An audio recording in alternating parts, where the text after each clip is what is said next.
ऐसे नहीं हो, समझो। बिरहा में घुस के गाना होगा। अब हमारे साथ तो वाह जो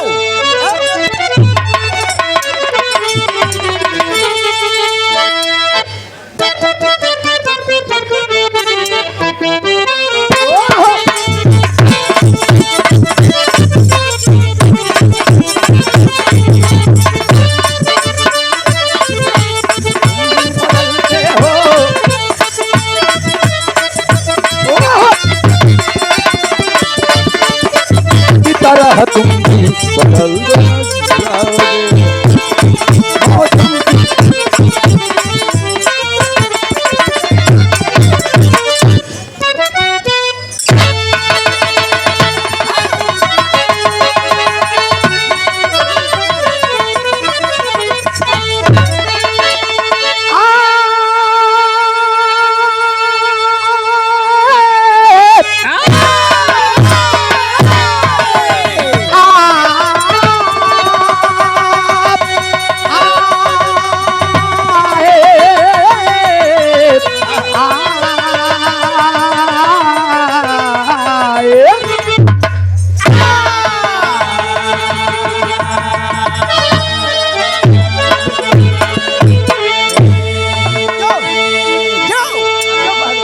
आराम से दे दिया।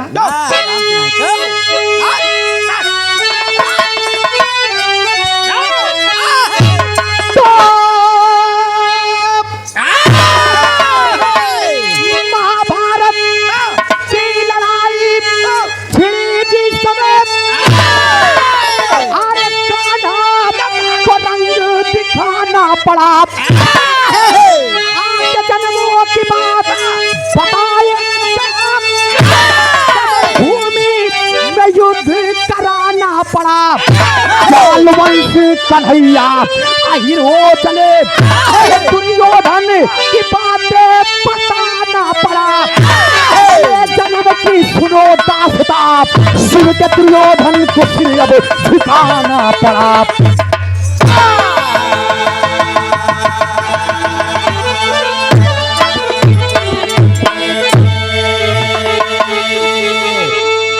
ए भैया, विरह हमार महाभारत से मिली, लेकिन बात कहाँ के बाद जानते हैं?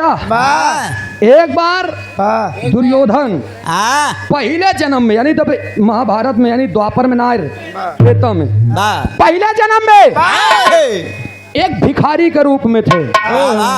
और भिखारी के रूप में थे, घर में खाने के लिए एक दाना नहीं है दोस्त।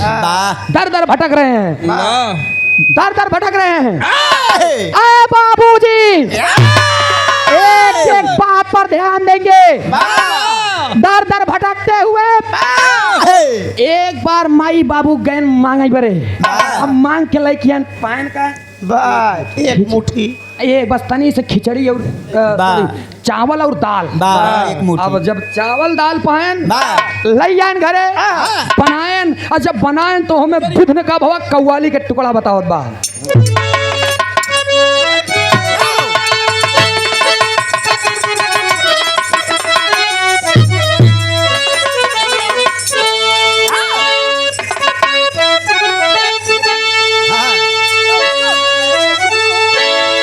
कव्वाली के लाइन बा।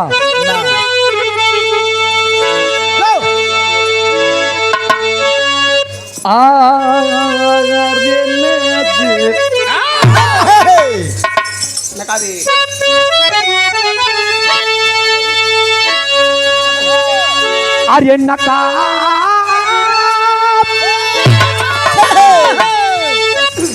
नकाबे हुस्न मुसलसल उठाई जाती है, और मैं तो पीता नहीं जबरन पिलाई जाती है। बजा दे श्याम बांसुरिया तो मजा आ जाए, और हिला दे पतली कमरिया तो मजा आ जाए। लेकिन मरहूम हैदर अली जुगनू जी एक लाइन अलग से समारा है। क्या?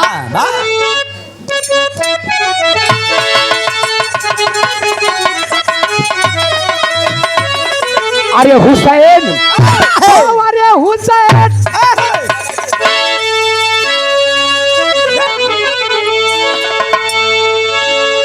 हमारा पूर्वांचल चैनल संतोष भैया ले लो में 101 रुपया का पुरस्कार। नमस्ते बा, प्रणाम बा। हमारा पूर्वांचल चैनल कहाँ संतोष भैया तू ही नटना। अरे वाह कितना निक लागत है, एक जोरदार ताली बजाई जन के नाम से। बहुत बहुत नमस्ते बा। तू काठी बाटी ठीक पाया माई भगवती अनमोल पे तरक्की ना कहना पड़ा कैसे।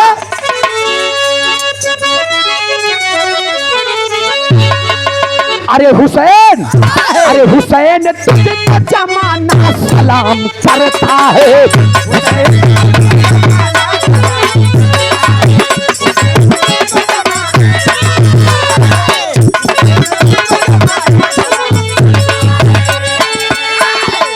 हुसैन तुझको जमाना सलाम करता है।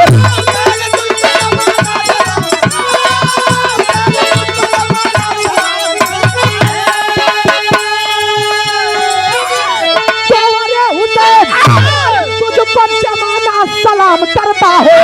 तेरे तेरे तेरे सच पे तुझे काबा सलाम करता है। तेरे सच पे तुझे काबा सलाम।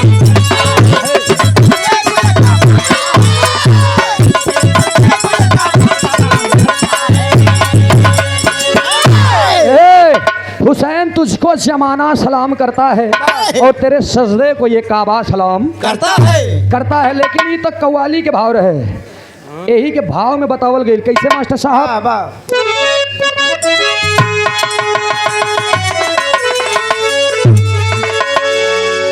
आर्य दुर्योधन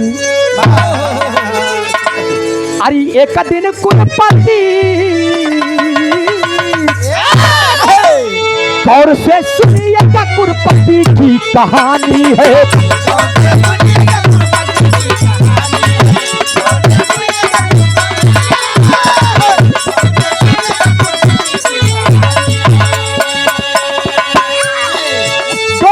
सुनिएगा कुलपति की कहानी है।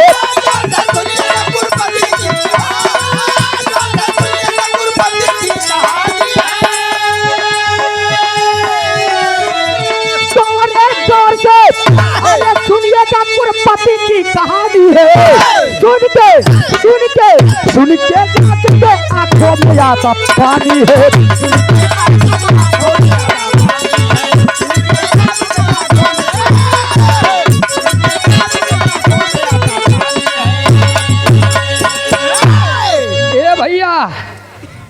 दुर्योधन को कुरपति भी कहते थे।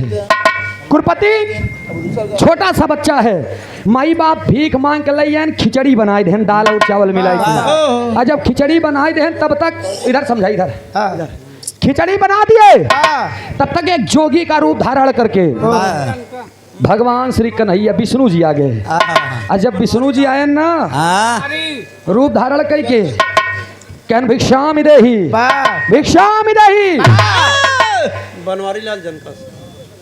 बनवारी लाल जनका की धरती से 51 रुपया का पुरस्कार। नमस्ते भैया की भिक्षामी देही का नारा लगा दो। दरवाजा खुला, तीनों थाली लगी है दुर्योधन के माई बाबू को और दुर्योधन के तीनों थाली लगी। जैसे खाए चलन तब तक भिक्षामी देही के नारायण नारायण नारायण आ गए।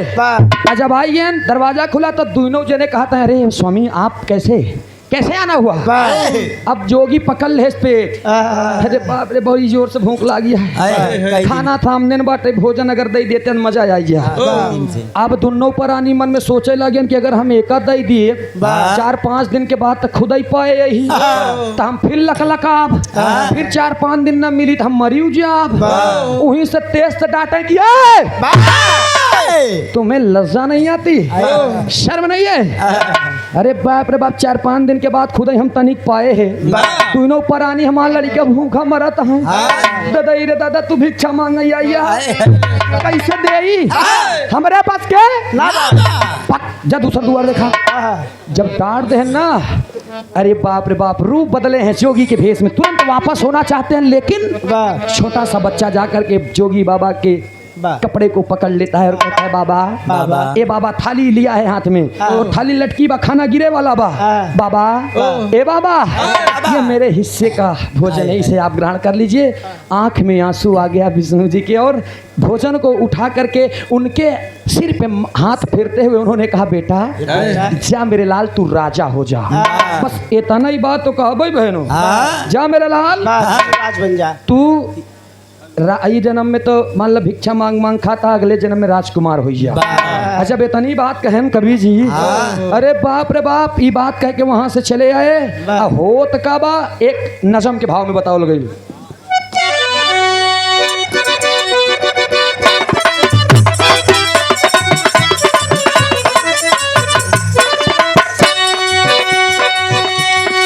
राज में बैठे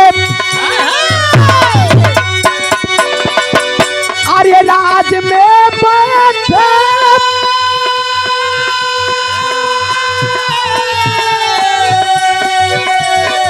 राज में बैठे अब सोच अपने मनवा में, राज में बैठे अब सोच अपने मनवा में, कौन का रनवा से हम बन गई रचनवा में।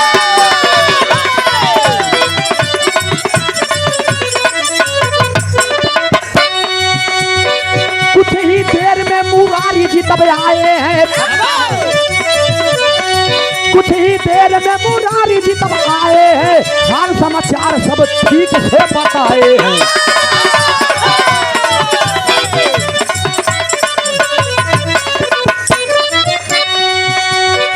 राजा का कारण,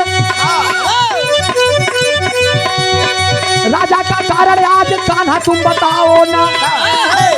दुर्योधन पूछा है, राजा का कारण आज कान्हा तुम बताओ ना, दिल के भरम मेरे उनसे मिटाओ ना।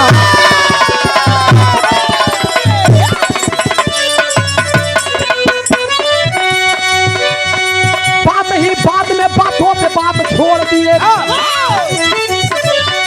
बात ही बात पर बातों में बात छोड़ दिए, बताकर कथा जब जुबान इसका तोड़ दिए।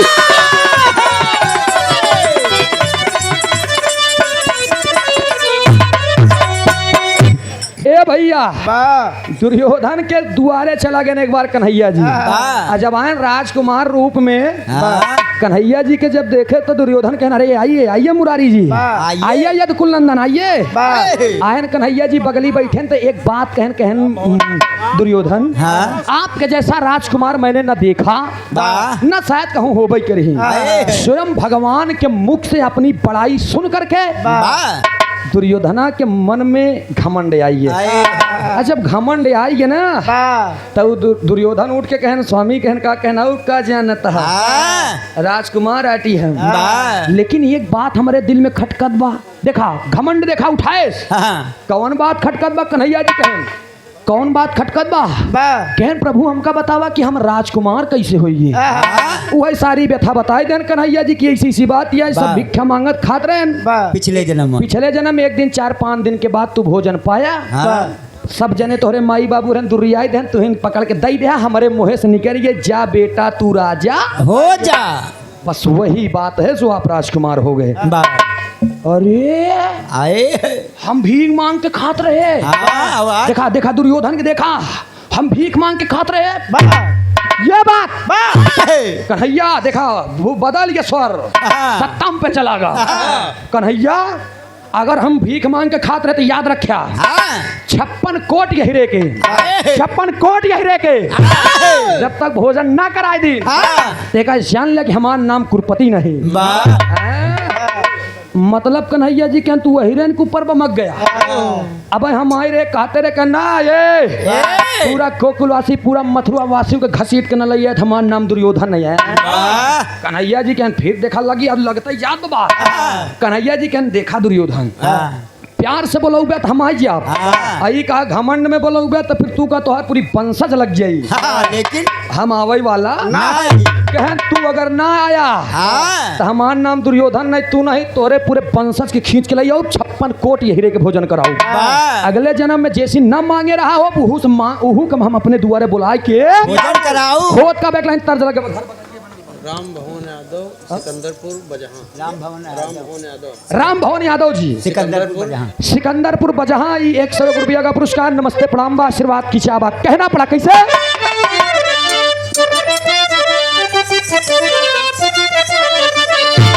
देखा ये लहरी का गावत रहे रुचि रुचि बिट्टी बात में कैल हो कम उम्रिया है ना, वाह। सीखा भाई का बोला जाता आपका है ध्यान- हाँ? आपका बाकी ध्यान इतना देना भाई। कम समय में बहुत अच्छा मुकाम पाया। शुभ आशीष पूरा लई ले से वाह। आप दे देते हैं। लेकिन सुना लहरी का गाँव है अरे घर अब्बा का ली है राम कुमार चचा हाँ हाँ?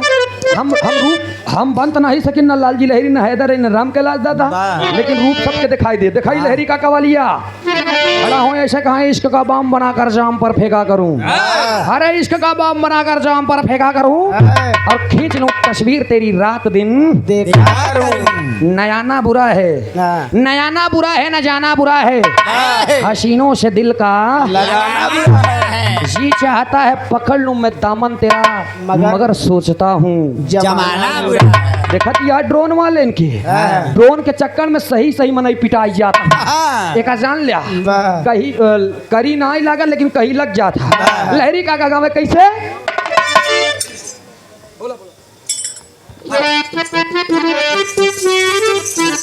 प्रधान जी यादव आप सम्मानित श्री कार्यक्रम आयोजक धर्मराज यादव जी 101 रुपया का पुरस्कार। नमस्ते बा प्रणाम बा। यही गाँव है आय हाय आय अरे घर अब्बा का लिया है मुन्ना राजा, अरे घर अब्बा का लिया है बनल बात हम का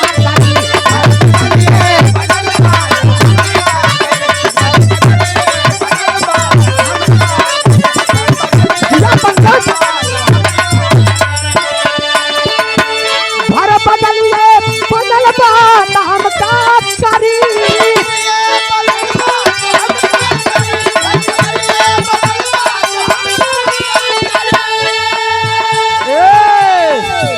आँखियन से ए मुन्ना राजा आँखियन से लड़ल बात हम का करी। आँखियन से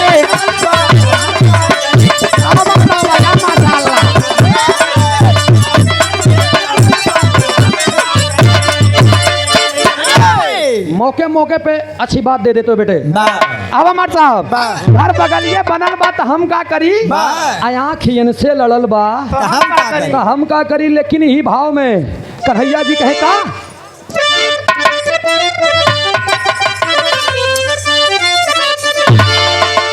हम सिर पे अहम माने घमंड, घमंड माने अहंकार। अहंकार किसको हुआ? रावण को चूर हो गया ना। हाँ। बस बेटे वही बात है। हाँ। कहना पड़ा कैसे?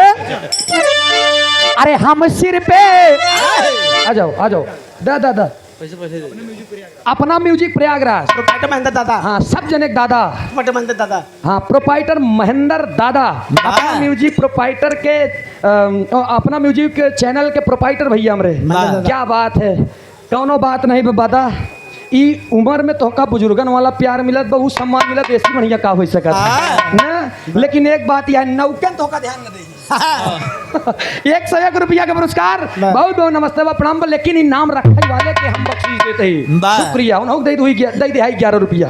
कहना पड़ा कैसे मार साहब झुन्ना जल्दी आओ भैया। यार एक चला देते बल्कि बहुत शर्मानी झुन्ना केसरवानी मनौरी नहीं जाए। अबे रह दे झुन्ना केसरवानी मनौरी मनौरी से 50 रुपया का पुरस्कार। नमस्ते प्रणाम बा आशीर्वाद की चाहबा भगवान श्री कन्हैया कहे का अब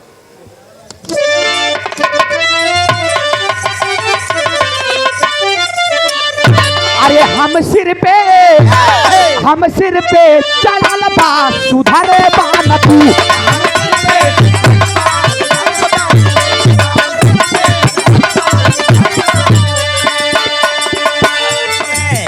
हम सिर पे चढ़ल बा सुधरे बान तू।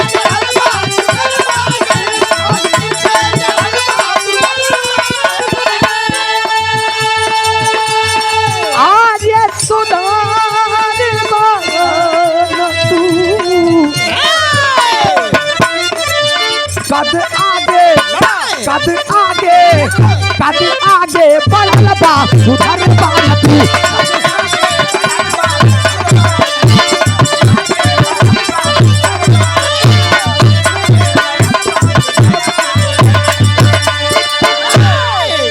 बात पे हमने ध्यान दिया। भगवान श्री कन्हैया जी इतना बात कह के चले गए और यहाँ पर दुर्योधन एकदम विशाल भंडारा कर दिया। पूरा दुनिया के जितना रहे सोगी रति अपसी तपसी उनी मुनी अंगता मंगता जितना रहे कोने कोने से तीनों लोक में सबको आमंत्रित कर दिया कि दुर्योधन के यहाँ पे भंडारा है। ध्यान दे आप, जब इतना बात कहे ना तो जितना रहे बेचारे नकीर फकीर सब ना पाए रहे हो लुज लुज लेके चल रहे हैं। हाँ लेके डंडा धीरे धीरे सब हो दिन आइए, सब वही दिन आइए बकरिए सब इकट्ठा हो गए। अब दुर्योधन की निगाहें खोज रही हैं कि कन्हैया कहाँ गया। कन्हैया हुआ सोचता है कि हम दुर्योधन खिंजाब न घमंड में बोलाए बा चाहे जवन हो जाई, लेकिन दुर्योधन कहना उब्या मुरारी तू उब्या। धीरे धीरे समय बीतल गवा और जब पूरा एकदम मजमा लग गया दोस्त, खाना बन के तैयार हो गया, सब भोजन एकदम ले जाए के भगोला में एकदम सब कमरा के अंदर भर दें पड़े रहना दो।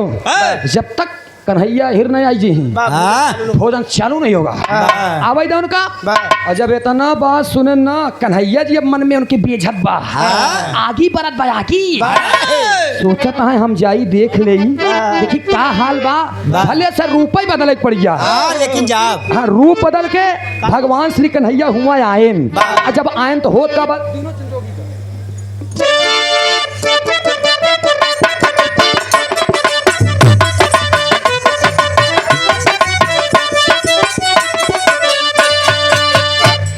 कान्हा जी जोगी का भेष बनाया रे, द्वारे पे आकर के अलग जगाया रे, कोई ना जान पाया मोरी गली औले छलिया चोर। कान्हा जी जोगी का भेष बनाया रे, द्वारे पे आकर के अलग जगाया रे, कोई ना जान पाया मोरी गली औले छलिया चोर। जोगी के भेष बनाए कि एकदम मजे के लोग जुड़ा है खूब ढेर के वही में आई के भगवान श्री कन्हैया कहने रे भिक्षा दे हमका भिक्षा बुढ़वा एकदम लुज लुज बना है। ए दुर्योधन राजकुमार भिक्षा दे दे रे बाबा। भिक्षा मांगता हूँ लेकिन राजकुमार दुर्योधन कहते भिखारी कहीं के। अब उनका का पता है कन्हैया जी आए होत का बात कन्हैया दो रे।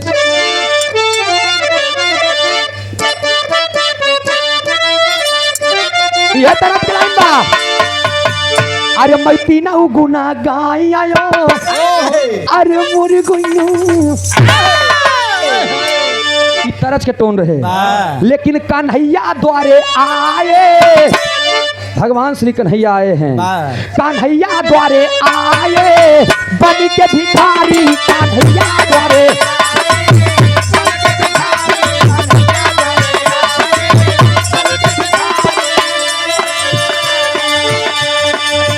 दुर्योधन सब सूर्य के भगाया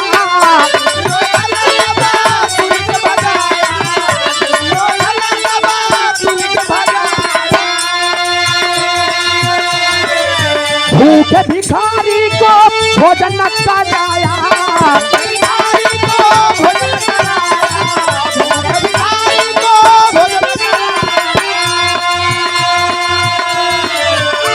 अरे मन में छटपटाए मन में छटपटाए बन के भिखारी हो मन में छटपटाए।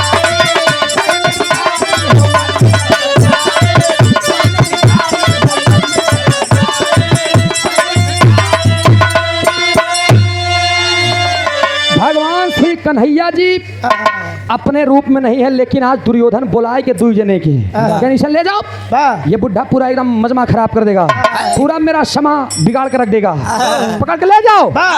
दू दरबारी आए कन्हैया जी के धक्का मारता है भाग बुढ़वा हटावत चला जाता है। अब कहता है मुझे भोजन करा दीजिए, मुझे भोजन ना माने ढकेल दे तेज से गिर ये कन्हैया जी। जब कन्हैया जी गिर गए पकड़ के गोड़ दुनो पैर दरबारी दुनो मिल के खींचे ही लागे। खींचत खींचत लग जाता है कांकर पाथर गड्ढा गुड्ढी जहाँ मिलत बा एकदम दरेसत चला जाता है, पूरा एकदम शरीर खून से लथपथ हो। कन्हैया जी कहें छोड़ दे हम दोबारा नहीं आऊँ, छोड़ दिया अब मैं दोबारा कभी नहीं आऊंगा।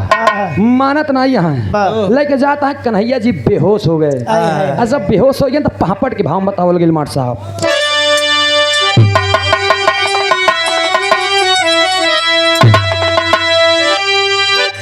अरे दो दरबारी मिलकर के पीटा मुरली वाले को। अरे दो दरबारी अरे मिलकर के पीटा मुरली वाले को, टांग पकड़ के महफिल में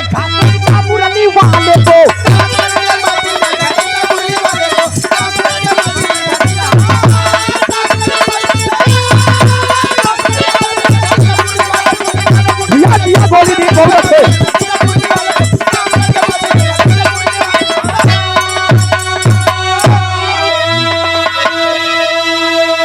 हो गए बेहोश कान्हा अर्ज के सुनाई।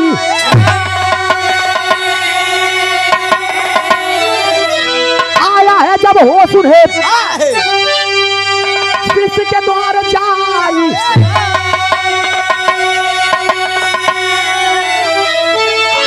अरे विदुर द्वारे पहुंचे जैसे सीता मुरली वाले के। अरे विदुर द्वारे पहुंचे जैसे सीता मुरली वाले को। डाल पकड़ के पेट में घसीटा मुरली वाले को।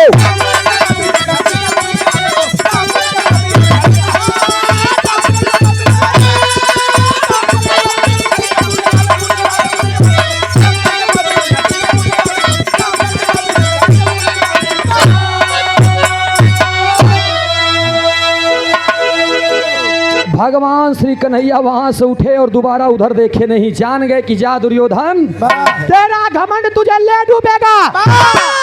वहां से चल दिए सीधा कहाँ? अपने भक्त विदुर के द्वार।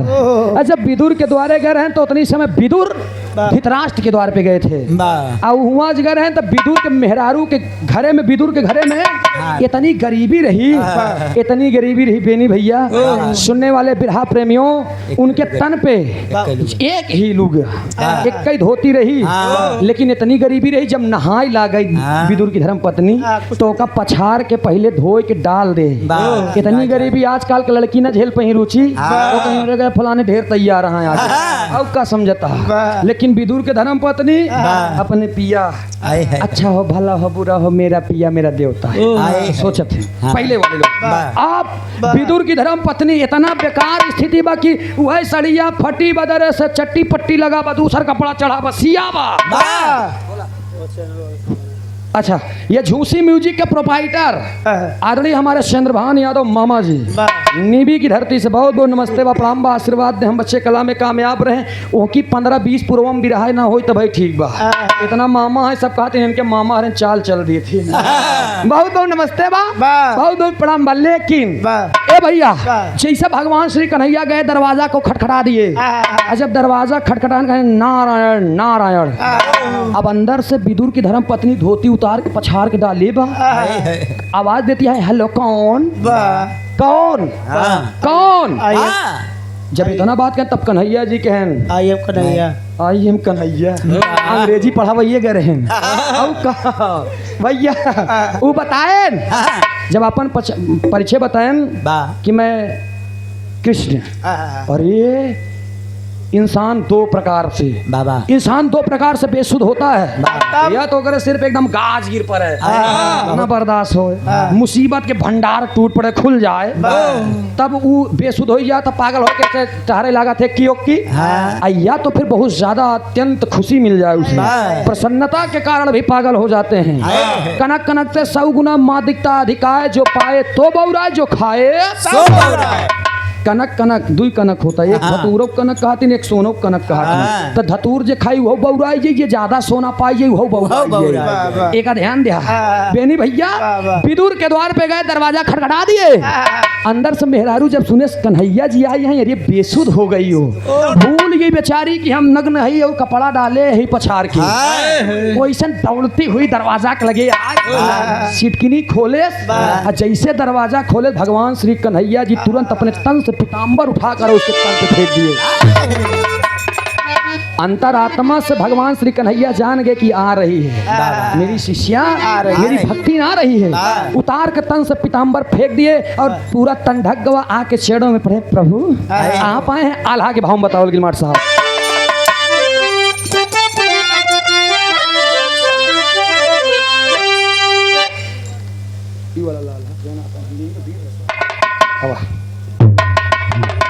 बतावत है कैसे?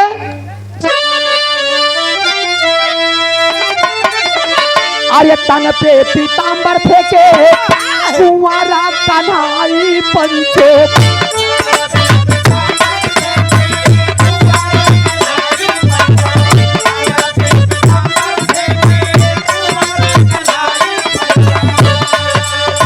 भरावा में चारे पाई दिहाली बिछाई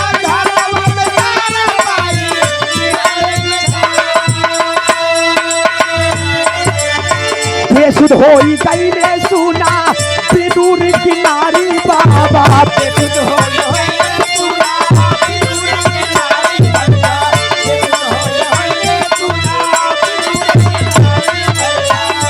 कैसे कारी सेवा ये कर कुछ ना सुधार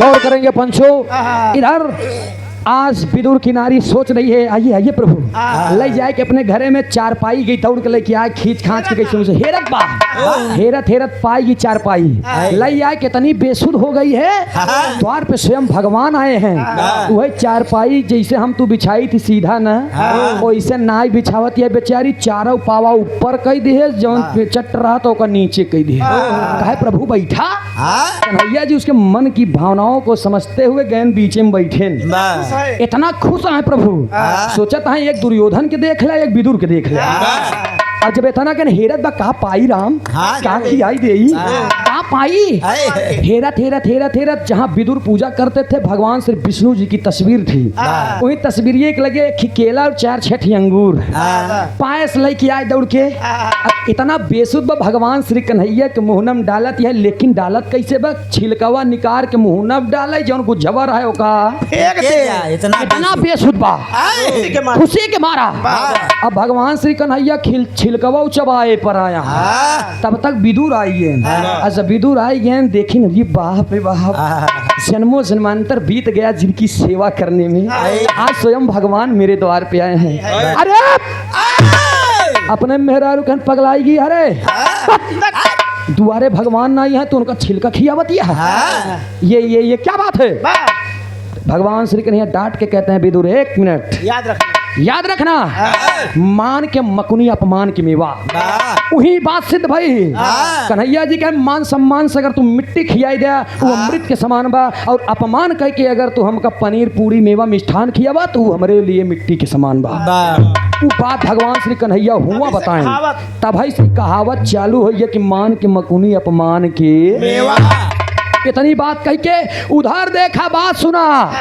दुर्योधन मन में सोच लिया कि अब कन्हैया नहीं आएंगे कन्हैया डर गए अब हो कि डर गए इधर कन्हैया जी कहन कि विदुर मेरा भक्त तो दुर्योधन भी था लेकिन इतना अन्याय किया मुझे लोगों के बीच में पीटा है तब कहन मैंने दे दिया श्राप तुम्हारी बेइज्जती छोड़ तुम्हारा अपमान छोड़ कोई मान सम्मान नहीं करेगा इस भंडारे में कहन तब कहन बस देखत रहा बस कुछ देर के बाद दुर्योधन दरवाजा खोल दिया खोल दो जितने भी हैं यहाँ पर भिखारी रूप सब भोजन कर ले कोई दिक्कत नहीं एकदम खुला भंडार बा जब खोले भगोला गोला से सब्जी पूरी सब गाये बचन एकदम जब सब कहानी खत्म रहा है तब दुर्योधन दूसरे कई तिमो कई लेना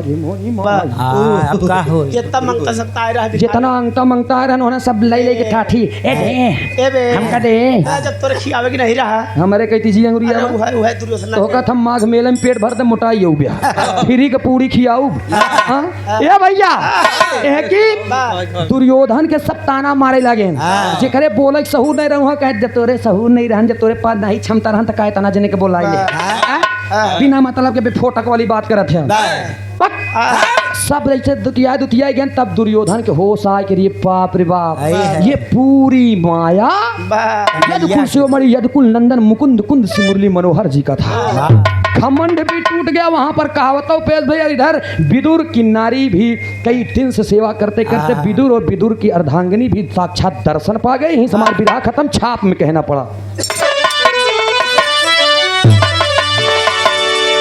अरे भुल्लू राम आधार है दर गुरुवर राजा राम केवल कवि हम लेंदु साथे भोजराज थे राधे श्याम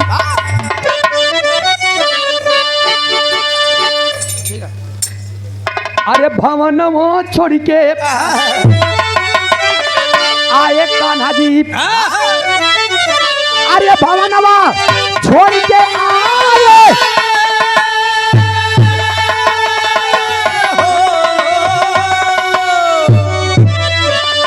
ओ भवनवा छोड़ के आए कान्हा जी बावई सूरज यादव झूसी में माता नाला बावनवा छोड़ के आए कान्हा जी।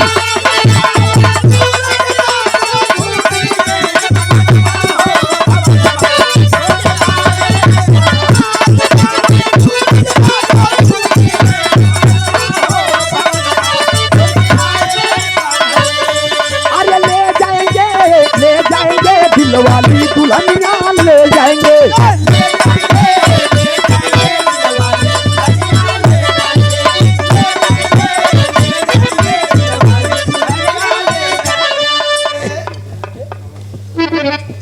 और ये बहुत ही सम्मानित पुरस्कार हमारे हृदय के गार्जियन हमारे बड़े भैया पिता का श्रेय मिलता है आइमापुर शैल की धरती से। 5 साल लगातार मैंने आपका मंच गाया है।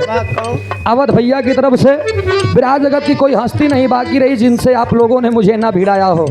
बहुत से माया का पुरस्कार, ये 500 रुपया का पुरस्कार शेड़ों में पहले की बहुत बहुत नमस्ते बा प्रणाम बा। और ये हमारे प्रधान जी